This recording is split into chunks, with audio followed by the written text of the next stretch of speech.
Welcome back to AI Class. My name is Ancient. Let's watch this video and raise our vibrations. Here and ask that question, why is it that bad people seem to prosper more than good people? And then you have people in comments, people theorizing that, oh, it's because the devil blesses too. You shouldn't look at what's going on because where God has you, you don't know where the devil has them. Let me tell you something. God is blessing them. Can we all agree that foundational spiritual principles span across different sectors of religion, regardless of what that religion is, correct? So Islam, Christianity, Buddhism, Hinduism, Judaism, they all have certain principles that they all follow. Thanksgiving, gratitude, giving to the poor, taking care of children, etc., etc., etc. Good. The reason why bad people get blessed the way that they do is because of the spiritual principle of accountability. Let me explain. A couple of years ago, I watched a sermon by Pastor Joshua Selman, if you know, you know, and he was explaining why the devil is the ruler over this world. When God questioned Adam about the apple, what did Adam immediately do? He immediately shifted blame to Eve. He did not remain accountable. When God asked Eve, Eve shifted blame to the serpent. Eve was not accountable. What did the serpent do? It didn't say a word.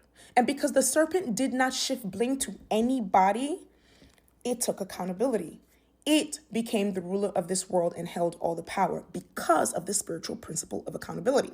The spiritual principle of accountability is directly tied to prosperity.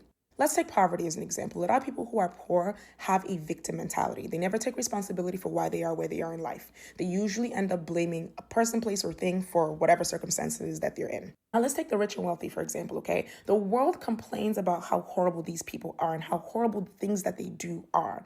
And you know what they do? They never shift blame. Matter of fact, they take full responsibility for the trash that they are. You don't like the fact that they bought a yacht? They buy 2 more. Plain and simple, the vast majority of people are victims and they do not take responsibility for why they are where they are in life. And the moment that they do, they will start to see their lives prosper. I know this because I did it, y'all. I did it, y'all. Accountability. Some of the views that she's sharing, to be honest, it's kind of highly controversial, but I digress. Every time I hear somebody say, the devil is busy, I just look at him. And I say, you a lie, and the truth ain't in you. Trust and believe. I know a lot of people don't want to hear that, and that's cool. But the faster people accept it is the faster people take their power back. If that's not something you want to do, who am I? Every time life get hard or messy, people love to outsource it to a boogeyman. Saying shit like, the devil attacking my finances. Or was it DoorDash? I'm just saying, accountability is key. See, for me, I know my issue with Shein. I know the devil ain't come put a pitchfork to my head and say, order them clothes. That was all me. They say shit like, the devil done came in and tore up my relationship. Or was it them unhealed traumas? No boundaries. Or ignoring them initial red flags that spirit gave you, but you brushed it under the rug because love is blind. The devil came in and destroyed my peace. Or was it because you keep answering every messy-ass phone call, scrolling on the messy side of TikTok at 1 a.m., saying yes when your spirit clearly told you no? What makes this even worse is if people actually sit down and read that book that they try to reiterate to other people, they would truly understand this concept. James 1:14 through 15 specifically says we are tempted by our own desires. When we feed them, we birth mess. That ain't no damn pitchfork to the head, like I said. Bars.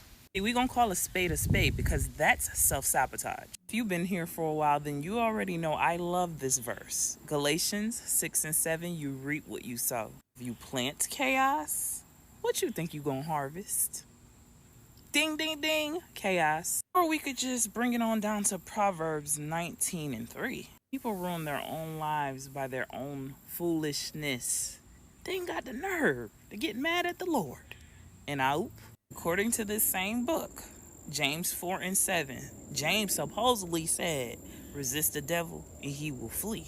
But who does the resistance start with? You. You have to submit first, then you have to resist, then you have to act. That just lets me know the power is in the house. You are the house. You don't track a single dollar, but swear the enemy stole your bag. You need to take a step back and just realize You're the enemy. The call is coming from inside the house. It's called impulse buying. I know all about it. The next time you in that relationship and you notice the same energy showing up over and over and you say, the devil is busy. He keeps sending me the same person over and over again. Is that what happened? Or did you invite this same energy over and over again because you never learned the lesson? You never took accountability. What a lot of people don't realize is accountability is spiritual warfare. You gotta start calling it what it is. I overspent. I ignored my intuition. I stayed too long. I didn't love myself enough. That's why I accepted the shit that I did for so long. But that story is over. And set a boundary and then replace the habit. Last but certainly not least, you gotta start protecting your field. Stop consuming what you don't want to become. You don't like drama? Why you always consuming it? You don't like negativity? Why you always listening to it? You don't like being hurt? Why you keep allowing it? Why are you hurting yourself in the process?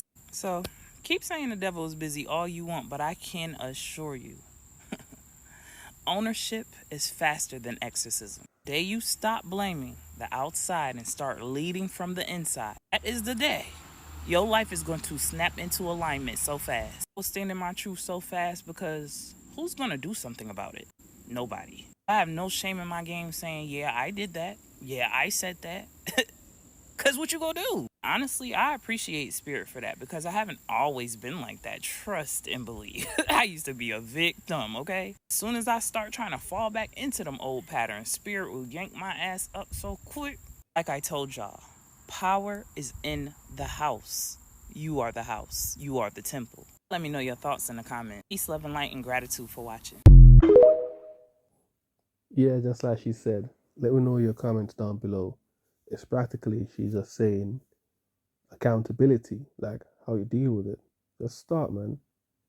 Just go within, spend some time with the self.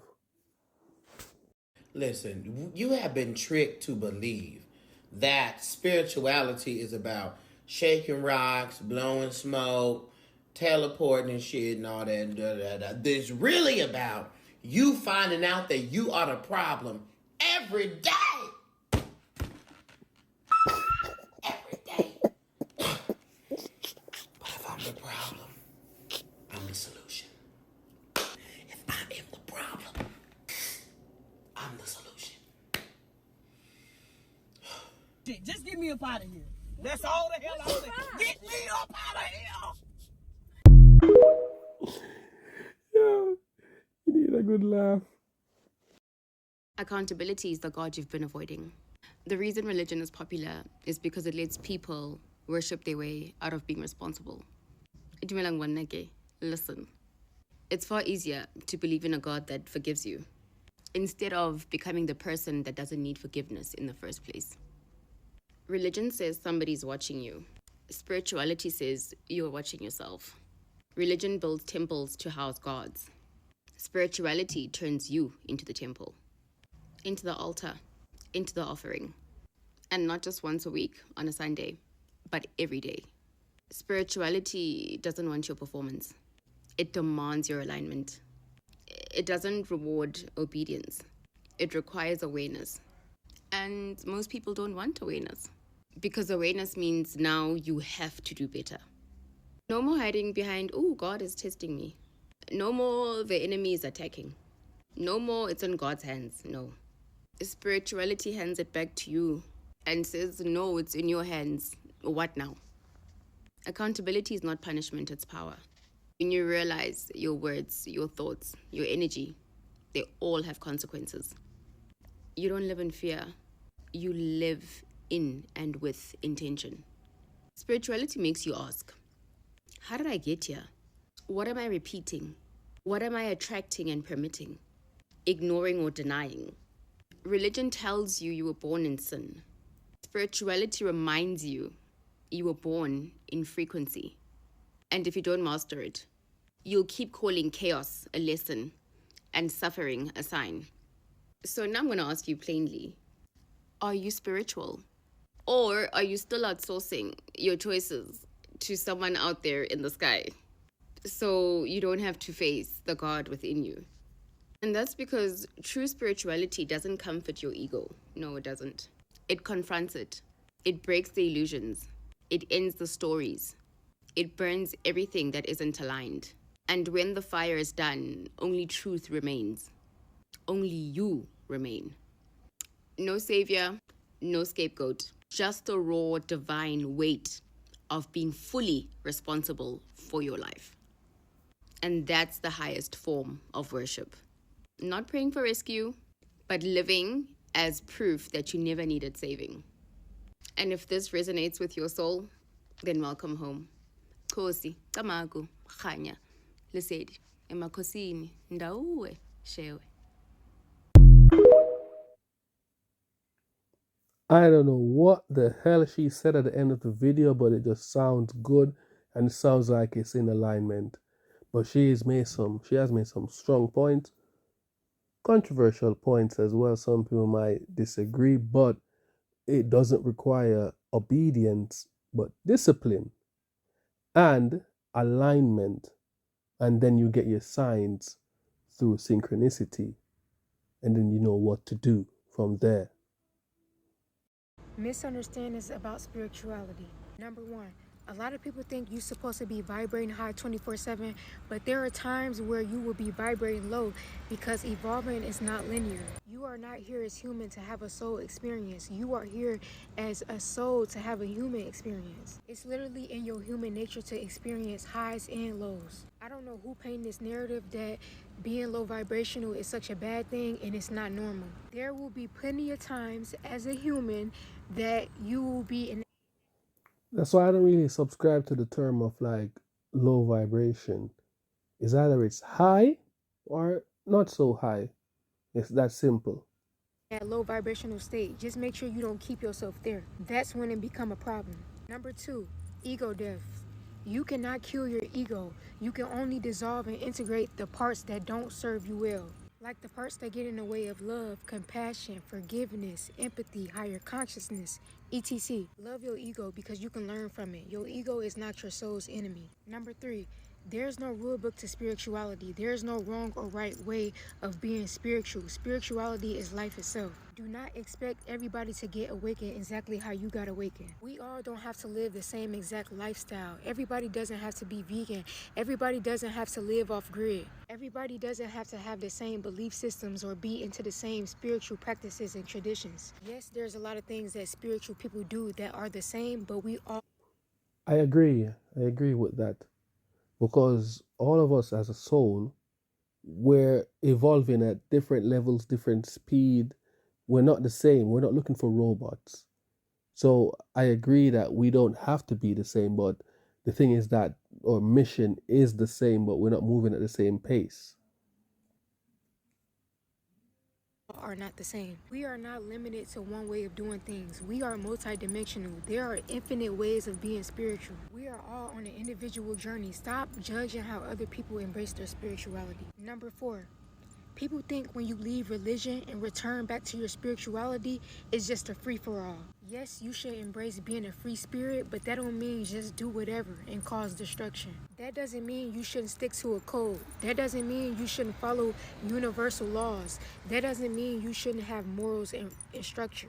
Number five, peace, love, light, and happiness 24/7 is not realistic. There's a thin line between toxic positivity and higher consciousness. You have a dark and chaotic side and you have to embrace it. You can't run away from it, so you might as well face it. Light and dark is important. You learn so much from your dark side as much as you learn from your light side. Your dark side protect your light side. They work together. Embrace your dark side as much as you embrace your light side. To be human is to be all of it. You must embrace all aspects of oneself. To be human is to be whole. Embrace duality. Let me know if y'all want part 2. She's made some points. Leave your comments down below. Let me know what you think. I figured this whole thing out. It's a game. See, the game is to keep humans so preoccupied with working, making a living, paying bills, that you never have time to develop spiritually. You never have time to know who you really are and what abilities you really have.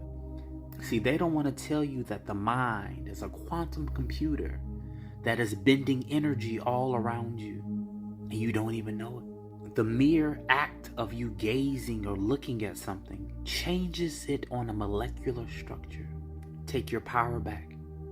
Take your imagination and attention back, and purposely create your reality by focusing on what you want. Focus is power. Okay, thank you guys for sticking around for another day watching the videos. Leave your comments down below. Let me know what you think. Like, share, subscribe.